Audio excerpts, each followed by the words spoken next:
Olá, muito bom dia, boa tarde, boa noite, seja bem-vindo, seja bem-vinda.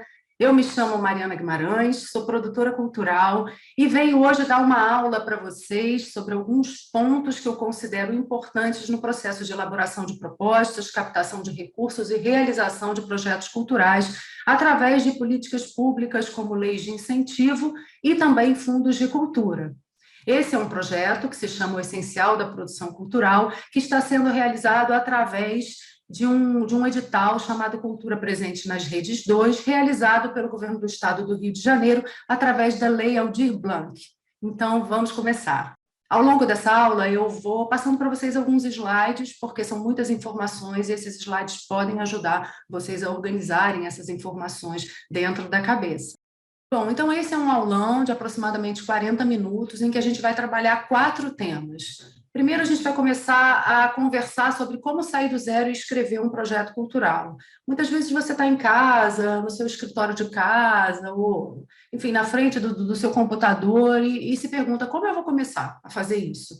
Nunca escrevi um projeto, ou já escrevi um projeto em parceria com outras pessoas e não estou motivada a escrever um projeto sozinha, então eu falo, ou sozinho, né? Então, eu vou conversar com você um pouco sobre isso. Qual é a motivação que você precisa e qual é o ponto inicial para você começar esse processo e ter certeza que você vai conseguir concluí-lo com sucesso, como tem que ser. Depois eu vou falar um pouco sobre alguns temas que são macrotemas da cultura brasileira e que é muito importante que você conheça alguns nomes, alguns termos, alguns caminhos para que você chegue exatamente aonde você quer e se situe dentro de um cenário que é nacional. Que temas são esses? Primeiro, a gente vai falar sobre o PRONAC, que é o Programa Nacional de Apoio à Cultura. Depois, a gente vai falar sobre o Sistema Nacional de Cultura e o Plano Nacional de Cultura. E, por último, a gente vai conversar sobre os 3 setores na gestão da cultura. É redundante, mas vamos começar pelo ponto de partida para a escrita de projetos culturais. Bom, a primeira dica que eu te dou é se concentre na elaboração do projeto antes de tudo, porque um projeto bem elaborado, ele é o alicerce para a produção cultural bem realizada. Quando você elabora bem um projeto, você já está planejando tudo aquilo que você vai fazer. Então, a partir do momento que você tem aquele projeto aprovado, se ele foi bem elaborado, além dele colaborar com o processo de aprovação, porque normalmente isso passa por concorrências públicas ou concorrências privadas, quando você capta o recurso, você já tem o planejamento todo e basta você seguir, basta você executar. Então, elaborar um projeto não é só para você captar o recurso. Elaborar um projeto é para você saber exatamente o que você vai fazer depois de captar esse recurso. Não adianta você ter uma ideia maravilhosa se você não tem um projeto bem elaborado. Então, a minha primeira dica é se concentre com máximos esforços nesse processo de elaboração do projeto antes de pensar em fazer, antes de pensar em realizar o seu projeto, exatamente. Tá bom? A partir do momento que você tem isso no papel, depois realizar fica muito mais fácil, você já tem o seu roteiro de execução. Tem uma outra coisa que é assim, você tem que decupar a sua ideia. Não adianta você ter uma ideia genérica e você não decupá-la na forma, no formato de um projeto, porque no dia a dia de execução do seu projeto, você vai precisar saber de alguns detalhes que, se você não pensa sobre isso antes de executar, você acaba tendo esse seu cotidiano prejudicado, confuso, você acorda e não sabe muito bem como fazer aquilo que você tem que fazer naquele dia. Entender exatamente o que é o projeto, por que a sua realização é importante, quais resultados são esperados, quanto tempo você tem para realizá-lo, que é o cronograma, qual o seu orçamento, é o que você mais precisa para uma boa execução. Essas informações te dão os limites do seu trabalho, inclusive para o cálculo da quantidade de horas dia que serão necessários para cada atividade. Por exemplo, você vai realizar um projeto em que você tem um valor muito baixo no seu orçamento. Você não pode ocupar 10 horas por dia durante um ano para realizar aquele projeto, porque senão você vai atrapalhar a sua sustentabilidade. Como é que você vai se sustentar a realização daquele projeto se ele tem um orçamento para realizá-lo durante 40 dias e você estica essa realização por um ano?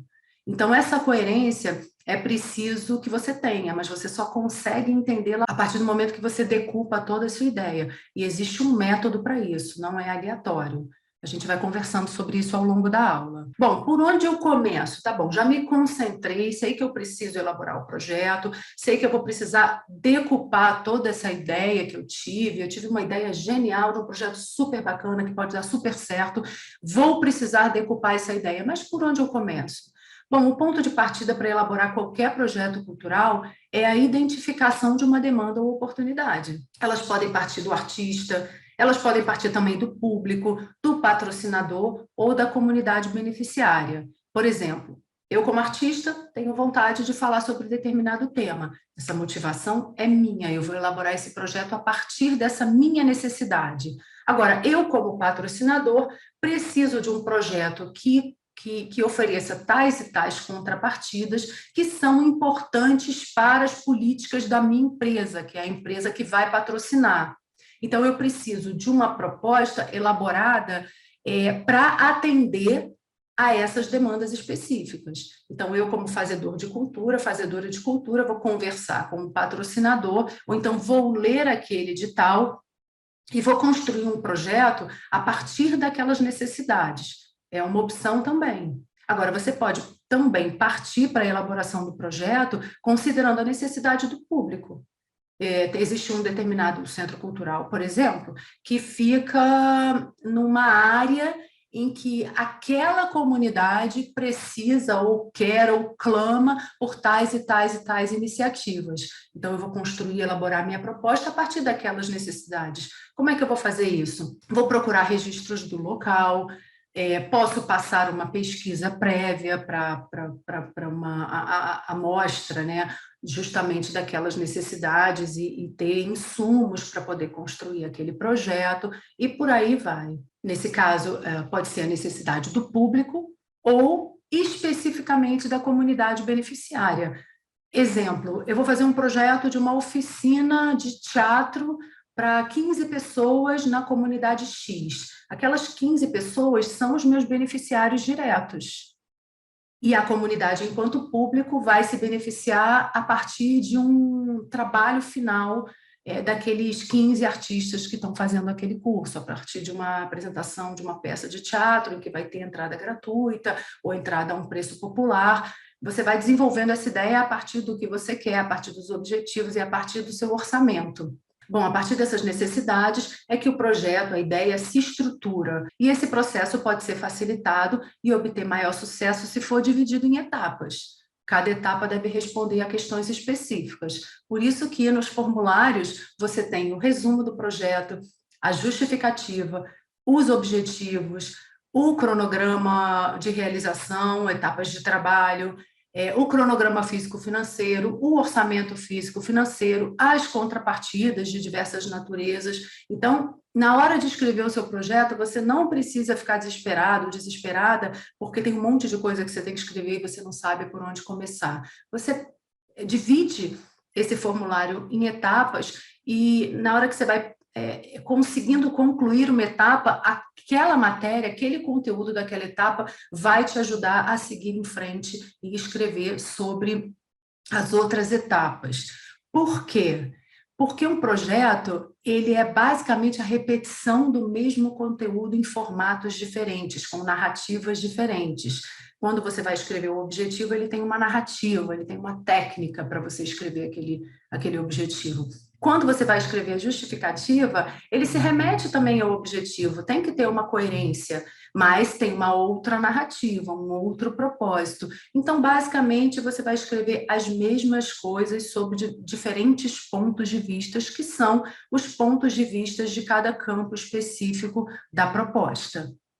Bom, basicamente é isso. Se encorajou, vai começar a escrever o seu projeto. Maravilha, te dou o maior apoio. Indico, inclusive, que você tenha acesso, que você entre nas redes sociais do Produção Cultural de A a Z, porque eu dou várias dicas nas redes sociais, falo de resumo, falo de justificativa, falo de contrapartida, explico os artigos todos da Lei Rouanet, atualizo sobre as instruções normativas, falo sobre as leis de incentivo municipais, as leis de incentivo estaduais, converso com você sobre fundos de cultura, dou dicas sobre técnicas de captação, quais os possíveis caminhos para você captar os recursos para realizar o seu projeto.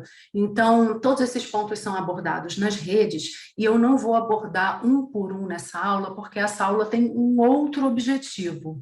E qual o objetivo que a gente tem aqui? Conversar sobre macrotemas, sobre nomenclaturas específicas da cultura brasileira, de maneira que você se situe e não fique boiando quando alguém falar, por exemplo, sobre o PRONAC, sobre o Sistema Nacional de Cultura, sobre o Plano Nacional de Cultura, sobre os 3 setores da economia, que são justamente os temas que a gente vai trabalhar daqui para frente. Vamos, então, começar com o PRONAC. O que é o PRONAC? É o Programa Nacional de Apoio à Cultura. E que programa é esse? Foi um programa criado em 1991 para organizar a distribuição de verbas entre a produção cultural do país. Você centraliza tudo numa política nacional que vai dar a base para as políticas estaduais e políticas municipais que seguem a mesma dinâmica, embora tenham especificidades de cada território. O PRONAC foi instruído pela Lei 8.313 de 91, de 23 de dezembro de 1991, que é a Lei Federal de Incentivo à Cultura, que todos nós chamamos de Lei Rouanet. Então, você já sabe que PRONAC falou de Lei Rouanet. PRONAC surgiu junto com a Lei Rouanet. Bom, quais os objetivos do programa? Ampliar o acesso à cultura e à produção cultural em todas as regiões, ou seja, não deixar que essa produção cultural fique centralizada principalmente no eixo sul-sudeste, principalmente mesmo no sudeste, mas deixar também e possibilitar que essa política pública, que através dos seus recursos, sejam pulverizadas, capilarizadas para outros territórios do país. Apoiar, valorizar e difundir as manifestações artísticas brasileiras em todas as suas regiões, proteger nossas expressões culturais e preservar o patrimônio e, por fim, estimular a produção cultural como geradora de renda, emprego e desenvolvimento do país, que é um ponto em que eu falo muito. Você fazer a cultura, ou você tem a sua fonte de renda, que é uma outra coisa, uma outra profissão diferente do fazedor de cultura, e aí você faz a sua cultura como hobby, e aí você não pode se dedicar tanto quanto você gostaria, porque você fica a maior parte do seu dia realizando o seu outro trabalho, e à noite ou no final de semana você faz a sua cultura, seja ela qual for, seja através das artes plásticas, seja no teatro, seja na dança, seja... Enfim, você tem como secundária essa atividade, ou então você consegue uma sustentabilidade para o seu trabalho. E como você consegue essa sustentabilidade é que é o pulo do gato. Para ter essa sustentabilidade, ou você é um artista muito reconhecido, e aí você consegue se sustentar através das bilheterias, ou você trabalha com fundos de cultura através de editais, também através de patrocínio direto com leis de incentivo. E você pode também conseguir patrocínios diretos, são casos mais específicos, não é tão comum, mas você consegue também. Então, tudo isso é para você conseguir uma sustentabilidade do seu trabalho, para você viver da sua arte, viver da sua cultura, né? Viver daquilo que você acredita. Por isso que é tão importante conhecer esses temas. Vamos conversar, então, agora sobre os eixos do PRONAC. Eu já me antecipei, já falei um pouquinho no slide anterior, mas, basicamente, a gente tem um incentivo, o Fundo Nacional de Cultura e o FICART.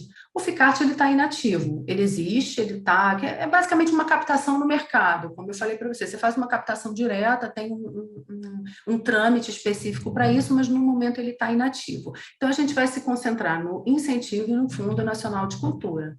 O incentivo você trabalha através do sistema SALIC. O sistema SALIC é aquele sistema que você escreve o seu projeto na Lei Rouanet, você tem o seu projeto diligenciado até ele ser aprovado, e aí o governo federal te autoriza a captar o recurso para a realização desse projeto. Depois que você consegue captar esse recurso, você começa a realizar o seu projeto, você vai colocando as informações do seu projeto naquele sistema, vai se comunicando com os analistas do governo federal para aquele tipo de fazer.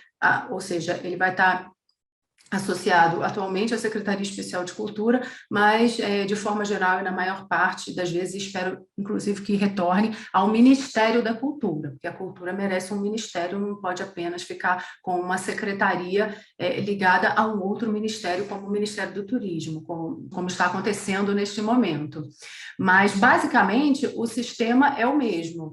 Tá? O governo mudou esse nome, ele tirou a pasta da cultura de um ministério e migrou para uma secretaria, mas o sistema de incentivo através do SALIC continua o mesmo, de forma geral. Aí a gente tem o Fundo Nacional de Cultura, que são os editais municipais, estaduais e federais através das concorrências públicas, né, para a realização desses projetos. O Fundo Nacional de Cultura é também a disponibilização de verbas para a realização de projetos, mas é um pouco diferente do incentivo, porque tem um trâmite diferente. O incentivo, você consegue uma carta para captar o seu recurso e a empresa, ela pega uma verba, tudo isso está debaixo de um limite percentual, mas ela pega a verba que ela iria pagar de imposto para o governo federal, e o governo federal autoriza que ela use essa verba para patrocinar projetos. Já o Fundo Nacional de Cultura, ele se dá de outra forma, digamos, um pote cheio de recursos que vai sendo distribuído para que os artistas, os fazedores de cultura consigam realizar os seus projetos quando eles passam nessa concorrência. Por isso que é importante elaborar um bom projeto, porque você consegue passar nas concorrências, você consegue ter lá os seus projetos escolhidos e realizá-los. Mas, basicamente, hoje, a gente trabalha com essas duas políticas públicas, a do incentivo e a do Fundo Nacional de Cultura. Bom, o que você vai precisar para usar o mecanismo do incentivo para realizar os seus projetos? Através do sistema SALIC, você vai precisar elaborar o projeto, aprová-lo, captar os recursos e prestar contas depois de realizá-lo. Ou seja, é dinheiro público, precisa prestar contas, precisa dizer exatamente como ele foi utilizado para que você consiga continuar nessa trajetória de utilizar mais recursos através do incentivo. Bom, o incentivo, ele trabalha com verbas oficiais repassadas aos fazedores de cultura pelas empresas privadas, conforme a gente falou.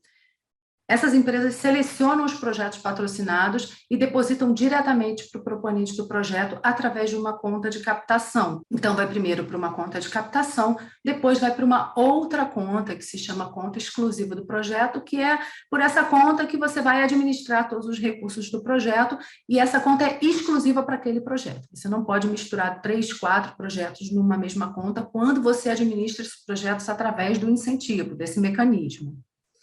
Bom, as empresas, elas recebem a isenção fiscal dos valores proporcionais patrocinados, tem um percentual, um teto máximo, que ela pode pegar aquele imposto, aquele montante de imposto de renda delas, porque quando a gente fala de lei de incentivo federal, a gente está falando de imposto de renda, então ela tem um limite percentual para utilização nesse tipo de projeto.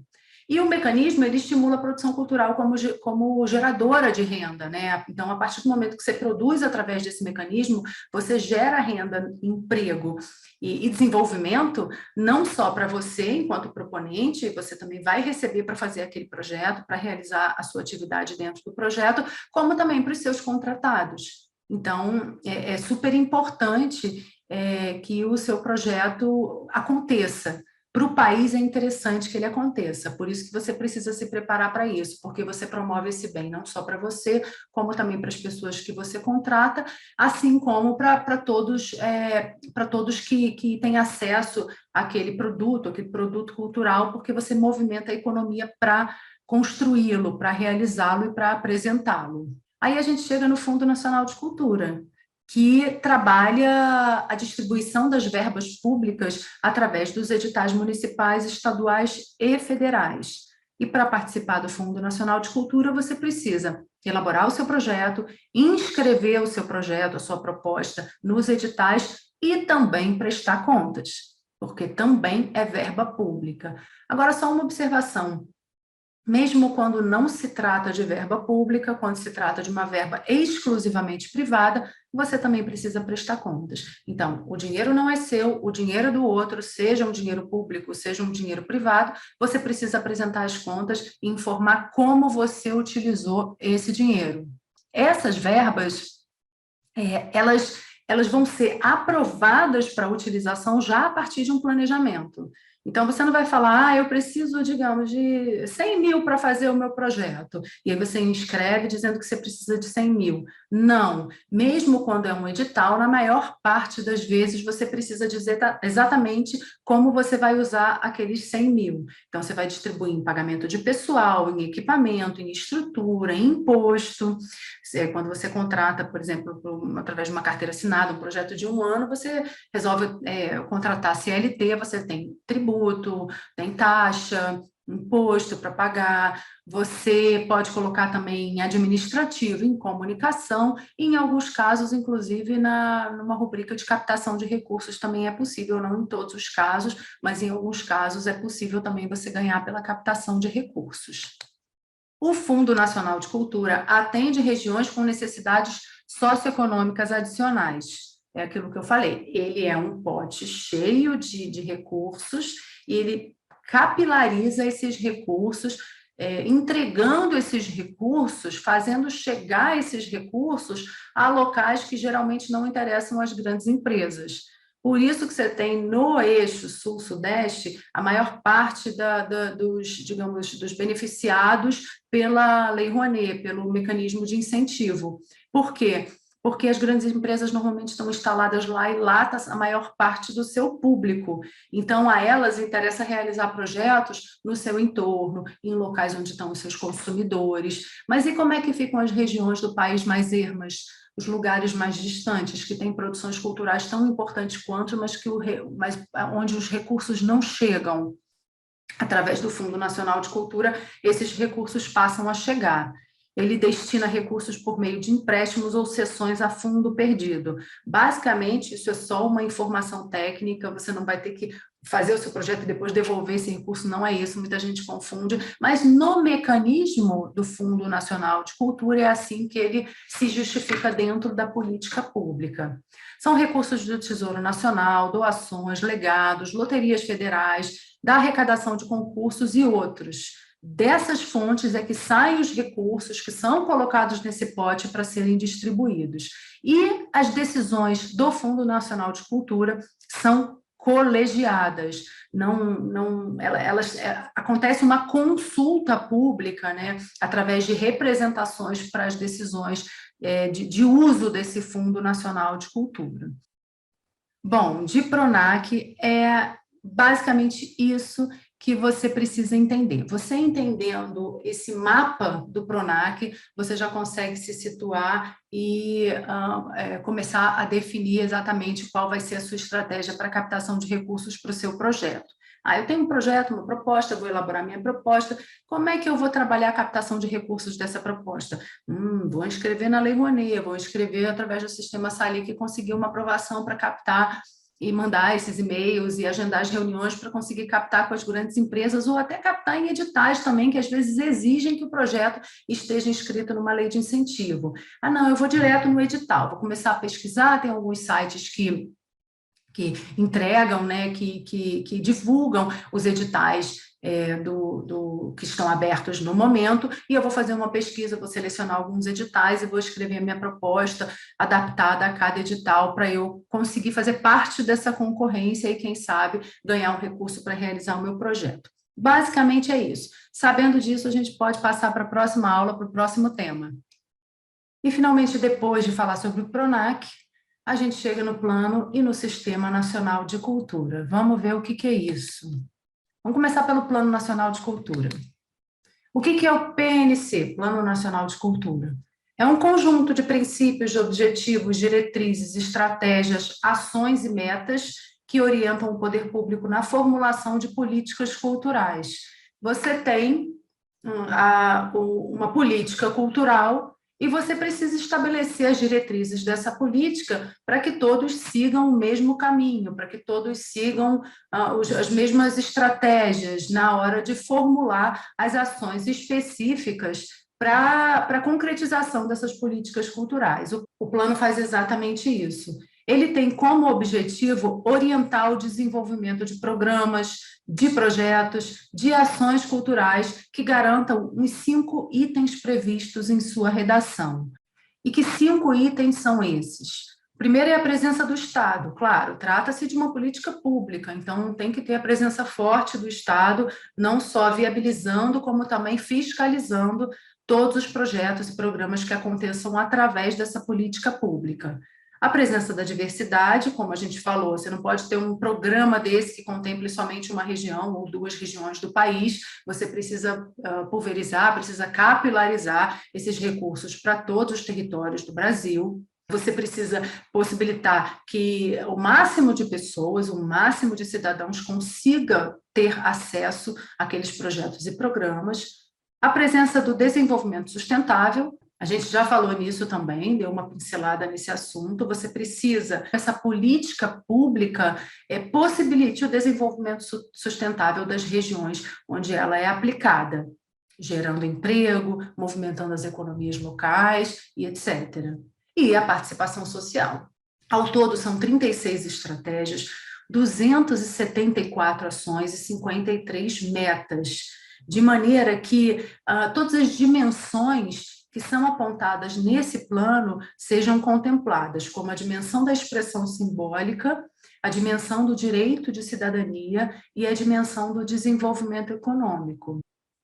Bom, aqui eu trago um pouco de legislação para você. Ah, mas é chato. Sim, é um pouquinho chato, mas é bom você ter esse registro, porque qualquer coisa você consulta. Você pode ou googlar, dar um Google, e aí você vai achar esses textos com facilidade, mas mais fácil ainda estão aqui os textos na aula, de maneira que se você precisar, se você quiser, você pode me pedir, inclusive, esse PDF através das redes sociais, onde estarão disponibilizadas essa aula. Bom, de acordo com a Constituição Federal de 1988, que é a Constituição que está vigente hoje, no seu título 8º da Ordem Social, no seu capítulo 3º da Educação, da Cultura e do Desporto, seção 2 da Cultura. A gente chega no artigo 215, que diz que o Estado garantirá a todos o pleno exercício dos direitos culturais e acesso às fontes da cultura nacional e apoiará e incentivará a valorização e a difusão das manifestações culturais. No parágrafo 1º do artigo 215, diz que o Estado protegerá as manifestações das culturas populares, indígenas e afro-brasileiras e das de outros grupos participantes do processo civilizatório nacional. É claro, são os povos originários, né, e também os povos tradicionais, mas principalmente os povos originários. Esse recurso precisa chegar a esses povos, porque a gente precisa fortalecer as nossas bases culturais. E esse país ele foi construído no trabalho braçal dos indígenas e dos afro-brasileiros. Isso precisa ser revisto, é uma opinião pessoal minha, a gente não pode o tempo todo estar ratificando e estar fortalecendo uma expressão de uma população que torturou, que matou, que usou e que escravizou outras populações que foram trazidas para cá ou foram capturadas aqui mesmo de uma forma totalmente violenta e totalmente criminosa. Então, a Constituição Federal prevê que as culturas populares, indígenas e afro-brasileiras sejam fortalecidas através dessa política pública. No parágrafo 2º, diz que a lei disporá sobre a fixação de datas comemorativas de alta significação para os diferentes segmentos étnicos nacionais. Você não pode ter apenas uma comemoração de uma data importante sob a perspectiva dos brancos, dos europeus, né? Você precisa ter o dia de Zumbi, você precisa ter dias que que façam referências e sejam pertinentes às populações menos favorecidas e aquelas populações que a gente precisa fazer uma revisão histórica, através do sistema de cotas e através de outros sistemas que buscam promover uma justiça social através da revisão de um processo histórico desfavorável em todos os sentidos a essas populações.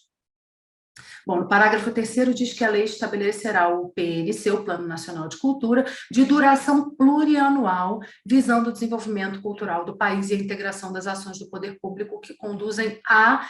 E aí tem 5 itens que são os objetivos dessa condução. O que é plurianual? É mais de um ano, basicamente é isso. E que 6 pontos são esses? Defesa e valorização do patrimônio cultural brasileiro, porque o patrimônio cultural brasileiro ele pode ser simbólico, mas ele pode também estar materializado em construções, em obras que são preservadas e conservadas e etc.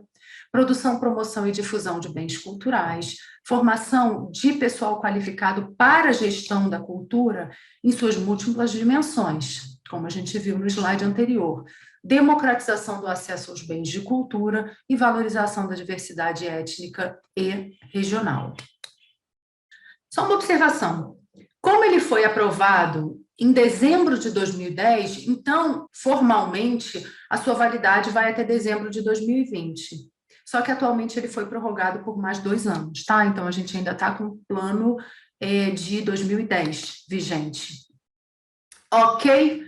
Tudo certo? Podemos passar para o Sistema Nacional de Cultura? Para que o Plano Nacional de Cultura seja colocado em prática, foi criado o Sistema Nacional de Cultura, que é uma forma de organização composta por órgãos, por conselhos, conferências, planos, outros sistemas menores, programas e comissões que, em conjunto e por meio de seus representantes, criam uma organização na qual os brasileiros são subordinados. Ou seja, o Sistema Nacional de Cultura, como o próprio nome diz, vai sistematizar o Plano Nacional de Cultura e vai dizer como é que tudo isso vai ter que funcionar. O Sistema Nacional de Cultura, ele é composto pelo Estado, pela sociedade civil e por órgãos representantes da cultura. Que órgãos são esses? Eu vou fazer da mesma forma que eu fiz com relação à legislação. Eu vou colocar aqui um resumo de quem são todos esses representantes do Sistema Nacional de Cultura, para você ter uma ideia de como é um sistema complexo e completo. Bom, pessoal, chegamos agora no último tema da nossa aula. A gente vai falar sobre os 3 setores da economia e a gestão da cultura. Então, vamos começar pelo primeiro setor da economia. Bom, o primeiro setor, ele é formado por prefeituras, por governos, por suas secretarias, Presidência da República e seus ministérios, as autarquias e os equipamentos públicos, que são edificações destinadas a práticas culturais, como teatros, cinemas, bibliotecas, arquivos, galerias, espaços polivalentes e salas de concerto. Ou seja, todos aqueles locais em que você apresenta os seus projetos culturais. Portanto, que esses locais sejam públicos, pertençam ao governo. Se você, como fazedor de cultura, quer atuar no primeiro setor, você sabe como fazer isso? Você tem diversas formas de fazer isso. Você pode ser um concursado, você pode ser um contratado para atuar como analista de projetos, por exemplo. Eu já fiz isso durante 2 anos, fui analista de projetos do Ministério da Cultura, projetos incentivados. Você pode fazer isso através de concursos, temporários ou não. Você pode também ser contratado para trabalhos pontuais, como analistas de editais. Como você pode também prestar um concurso desses de longa duração, quase que vitalícios, para você trabalhar em órgãos públicos que trabalhem com cultura, secretarias, ministério e etc. Então, tem como você, enquanto fazedor de cultura, procurar essa estabilidade e mesmo assim continuar trabalhando com cultura, que é o que você gosta. Vamos, então, para o segundo setor. Deixa eu mover aqui minha janelinha. O que é o segundo setor? É fácil, gente. O segundo setor é o mercado, é quem patrocina via leis de incentivo ou diretamente, ou seja, são os empresários e o empresariado, são as organizações privadas com fins lucrativos. Alguns exemplos: Eletrobras, Grupo Neoenergia, Faber-Castell, Uzi Minas, Coca-Cola, Chevron. Eu coloquei um grifado em vermelho de quem não é segundo setor. Banco do Brasil, Banco do Nordeste e BNDES. E coloquei uma seta, que é uma observação na Petrobras, que é uma organização de economia mista. Então, ela está ali, ela é público-privada. Comentário. Todas as empresas com fins lucrativos se encontram no segundo setor e é por isso que você precisa estar sempre ligado nas iniciativas dessas empresas, principalmente naquelas que já têm tradição em programas de patrocínio. Agora fica difícil, onde eu coloco minha janelinha? Porque a gente chega no terceiro setor e esse terceiro setor é um pouquinho mais cheio de informações, mas também não é nada que a gente não possa entender. O que é o terceiro setor da economia? O terceiro setor ele é formado por ONGs, por organizações da sociedade civil que executam ações do poder público. Mas como é que acontece isso? O poder público tem que executar projetos, mas ele não dá conta desse volume de execução, então ele passa esse bastão para o terceiro setor, que são essas ONGs, essas organizações não governamentais, mas que executam projetos da esfera, digamos, da competência do governo, que é justamente mobilizar essas políticas públicas para atender a sociedade. Mas ele não dá conta disso, então ele, digamos que, terceiriza isso para o terceiro setor. São as OCIPs, as organizações sociais, as cooperativas, as entidades beneficentes. O negócio social a gente vai conversar daqui a pouco, porque tem uma observação sobre ele, mas ele também é considerado do terceiro setor. O Instituto Empresarial, os institutos, de uma forma geral, fundações e associações, tá? Eu coloco aqui o que é exatamente cada um desses retângulozinhos, para vocês terem uma ideia. Acho que não tem porquê a gente ficar lendo isso aqui, mas tem uma observação sobre o negócio social que eu acho importante a gente falar. Depois, como eu vou disponibilizar esse PDF, para quem me pedir, né, para quem me enviar o e-mail para que eu possa estar mandando para vocês esse PDF, e aí vocês podem ler exatamente o que é OCIP, o que é organização social, o que é cooperativa, mas de forma geral você pode pensar, terceiro setor é organização não governamental. Terceiro setor, ONG, tá bom? Vamos lá para o comentário sobre o terceiro setor, que eu acabei de falar para vocês, sobre os negócios sociais. Há quem considere que os negócios sociais se concretizam como setor 2,5. Isso é uma brincadeira, tá, gente? Não existe setor 2,5. Mas como o negócio social fica entre o segundo e o terceiro setor, e eu já vou explicar por quê, a gente brinca que negócio social é setor 2,5. O nome não é por acaso. É o meio de caminho entre o segundo setor e o terceiro setor. Ou seja, ele é uma organização não governamental social, mas com fins lucrativos. Ela tem fins lucrativos, mas ela tem um foco na geração de impacto social, por isso que ela fica no meio do caminho. Gente, chegamos ao final da nossa aula. Eu espero que vocês tenham gostado. Espero que as informações que eu passei aqui para vocês sejam utilizadas, né, no seu caminho, na sua trajetória de fazedor de cultura. Acompanhem o trabalho de produção cultural de A a Z através dos canais do YouTube, do Instagram, do Facebook. Tem também uns podcasts, tá, gente, no Spotify. E contem comigo no que eu puder ajudar nessa sua trajetória, a gente está junto. Até então, a próxima oportunidade. Um abraço.